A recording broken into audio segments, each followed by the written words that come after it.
নমস্কাৰ সকলোকে স্বাগতম জনাইছো অন্য এক নতুন ভিডিঅ'ত। তো এইটো ভিডিঅ'ত সমল পৰ্টেলত প্ৰেফাৰেন্সৰ কথা ক'ম। আপোনালোকে যদি এতিয়ালৈকে প্ৰেফাৰেন্স সিলেক্ট কৰা নাই কেনেকৈ সিলেক্ট কৰিব আৰু লগতে আপোনালোকক ক'ম যে এই প্ৰেফাৰেন্সৰ গুৰুত্ব কি। এই প্ৰেফাৰেন্সে আপোনাক এডমিশনত কেনেকৈ সহায় কৰিব। ভিডিঅ'টো সম্পূৰ্ণকৈ চাব। ভাল লাগিলে বা ইনফৰমেটিভ লাগিলে লাইক এটা কৰি দিব, চেনেলত নতুন হ'লে সাবস্ক্ৰাইব কৰি দিব, লগতে বেল আইকনো দবাই দিব। আগতে আপোনালোকক এটা ৰিকুৱেষ্ট কৰিম যে সমৰ্থ পৰ্টেলত যদি আপোনালোকৰ কিবা এডমিশনৰ অসুবিধা আছে কমেন্ট সেকশনত জনাই দিব আৰু আগলৈও এনেকুৱা এডমিশনৰ ৰিগাৰ্ডিং ৰেজিষ্ট্ৰেশ্যনৰ ৰিগাৰ্ডিং এক্সামিনেশ্যনৰ ফৰ্ম ফিল আপৰ ৰিগাৰ্ডিং ভিডিঅ'সমূহ এই চেনেলত আপোনালোকে পাই যাব। এতিয়া আহোঁ মেইন কথালে যে প্ৰেফাৰেন্স কি হয়, এই প্ৰেফাৰেন্সে কেনেকৈ আপোনাক এডমিশনত সহায় কৰিব। আপোনালোকক দুটা এক্সাম্পল দিওঁ যে ধৰি লওক দুজন কেণ্ডিডেটে কটন ইউনিভাৰ্চিটিটো এপ্লাই কৰিছে, ডিব্ৰুগড় ইউনিভাৰ্চিটিটো এপ্লাই কৰিছে। ধৰি লওক সিহঁতৰ পাৰ্চেণ্টেজ প্ৰায় একেই, এজনৰ পাৰ্চেণ্টেজ 92 আৰু এজনৰ পাৰ্চেণ্টেজ 92.1। তেনে ক্ষেত্ৰত কাক এডমিশনটো দিব। সেই দুইজন কেণ্ডিডেটে কটনতো এপ্লাই কৰিছে, ডিব্ৰুগড় ইউনিভাৰ্চিটিটো এপ্লাই কৰিছে, সেম ডিপাৰ্টমেণ্টত এপ্লাই কৰিছে। প্ৰথম কেণ্ডিডেটজনে ধৰি লওক কটন ইউনিভাৰ্চিটিত ফাৰ্ষ্ট প্ৰেফাৰেন্স দিলে আৰু ডিব্ৰুগড় ইউনিভাৰ্চিটিত ছেকেণ্ড প্ৰেফাৰেন্স দিলে। এতিয়া আপুনি ভাবি লওক যে যাৰ পাৰ্চেণ্টেজ 92, যিয়ে কটন ইউনিভাৰ্চিটিত এপ্লাই কৰোঁতে কটন ইউনিভাৰ্চিটিক ফাৰ্ষ্ট প্ৰেফাৰেন্স দিছে আৰু ডিব্ৰুগড় ইউনিভাৰ্চিটিক ছেকেণ্ড প্ৰেফাৰেন্স দিছে। আৰু দ্বিতীয়জন কেণ্ডিডেটে কি কৰিছে, ডিব্ৰুগড় ইউনিভাৰ্চিটিক ফাৰ্ষ্ট প্ৰেফাৰেন্স দিছে আৰু কটন ইউনিভাৰ্চিটিক ছেকেণ্ড প্ৰেফাৰেন্স দিছে, যাৰ পাৰ্চেণ্টেজ 92.1। অৰ্থাৎ দ্বিতীয়জন কেণ্ডিডেটৰ পাৰ্চেণ্টেজ অকণমান হ'লেও বেছি আছে। অৰ্থাৎ সেই কেণ্ডিডেটজনে যদি ডিব্ৰুগড় ইউনিভাৰ্চিটিত চিট পায় তেনে ক্ষেত্ৰত কিন্তু কটন কলেজত নাহিব। এতিয়া আপোনালোকক এক্সাম্পল হিচাপে দি দিওঁ যে আপুনি এই চিটুৱেশ্যনটো ভাবি লওক, ডিব্ৰুগড় ইউনিভাৰ্চিটিৰ চিট কমপ্লিট হৈ গৈছে, ফুল হৈ গৈছে, এতিয়া আৰু কোনো এডমিশ্যন নিদিয়ে, কিন্তু কটন ইউনিভাৰ্চিটিত এখন চিট খালী আছে। এতিয়া কটন ইউনিভাৰ্চিটিয়ে কোন ষ্টুডেণ্টজনক বা কোন কেণ্ডিডেটজনক সেই চিটটো দিব। প্ৰথম কেণ্ডিডেটজনে 92 পাৰ্চেণ্টেজ লৈ ফাৰ্ষ্ট প্ৰেফাৰেন্স দিছে আৰু দ্বিতীয় কেণ্ডিডেটজনে 92.1 পাৰ্চেণ্টেজ লৈ কটন ইউনিভাৰ্চিটিক ছেকেণ্ড প্ৰেফাৰেন্স দিছে।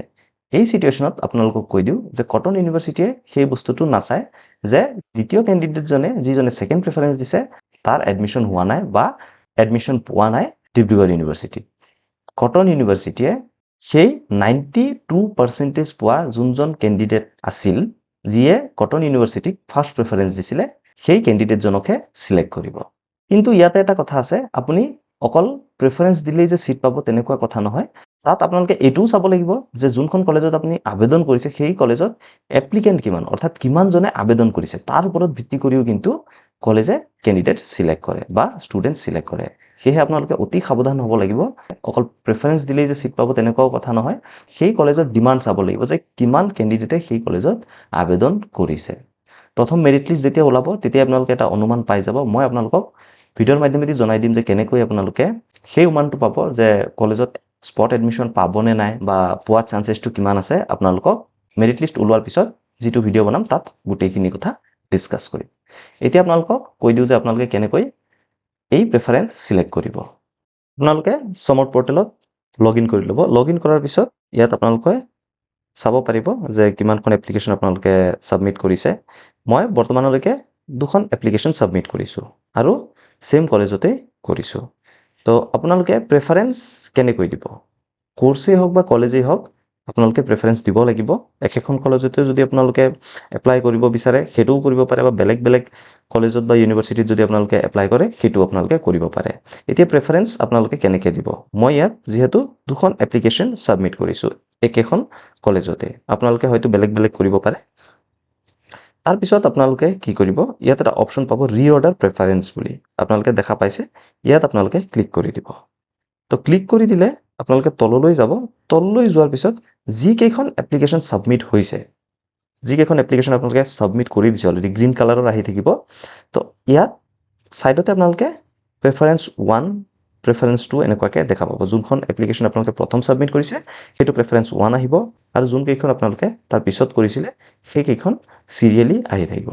তো সেইখিনি আপোনালোকে ঠিক কৰিব লাগিব। এতিয়া আপোনালোকে তলত যিহেতু প্ৰেফাৰেন্স 1, প্ৰেফাৰেন্স 2 এনেকুৱা দেখা পাইছে, আপোনালোকে কি কৰিব, আপোনালোকক এটা এক্সাম্পল হিচাপে দি দিওঁ যে মোৰ যিটো প্ৰেফাৰেন্স 1 আছে সেইটোত চাব পাৰে যে মোৰ 1 মেজৰ 1 মাইনৰ আছে আৰু মোৰ বটেনিত মেজৰ মই বিচাৰিছোঁ।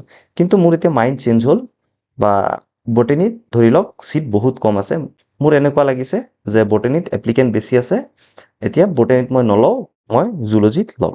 তেনে ক্ষেত্ৰত আপোনালোকে কি কৰিব এই যিটো প্ৰেফাৰেন্স 1 আছে ইয়াক প্ৰেফাৰেন্স 2 কৰি দিব আপুনি ক্লিক কৰি ইয়াত 2 কৰি দিব আৰু যোনখন এপ্লিকেশ্যনত জুলজি আছে মেজৰ হিচাপে তাত মই কি কৰিম ইয়াত মই প্ৰেফাৰেন্স 1 দি দিম তো দি দিয়াৰ পিছত আপোনালোকে কি কৰিব এবাৰ চাই ল'ব যে কোনখন প্ৰেফাৰেন্স 1 হৈ আছে কোনখন প্ৰেফাৰেন্স 2 হৈ আছে আৰু এই প্ৰেফাৰেন্সটো আপোনালোকে মেৰিট লিষ্ট ওলোৱাৰ আগতেই কিন্তু ঠিক কৰিব লাগিব তাৰ পিছত কিন্তু ঠিক কৰিলে লাভ নহ'ব সেয়েহে আপোনালোকে আপোনালোকৰ ইচ্ছা অনুযায়ী প্ৰেফাৰেন্স সিলেক্ট কৰি ল'ব বা ঠিক কৰি ল'ব তাৰপিছত আপোনালোকে ওপৰলৈ আহিব ওপৰত অহাৰ পিছত সেভ প্ৰেফাৰেন্স বুলি এটা অপচন দেখা পাব তো ইয়াত ক্লিক কৰি দিব তো ক্লিক কৰি দিলে আপোনাৰ যি প্ৰেফাৰেন্স হয় সেইটো আপডেট হৈ গৈছে ইয়াত চাব পাৰে প্ৰেফাৰেন্স হেভ বিন আপডেটেড তাৰপিছত আকৌ চেক কৰি চাব তললৈ গৈ আপুনি চাব পাৰে যে জুলজিৰ প্ৰেফাৰেন্স 1 হৈ আছে আৰু বটানীত যিটো মেজৰ মই বিচাৰিছিলোঁ সেইটো প্ৰেফাৰেন্স 2 হৈ গ'ল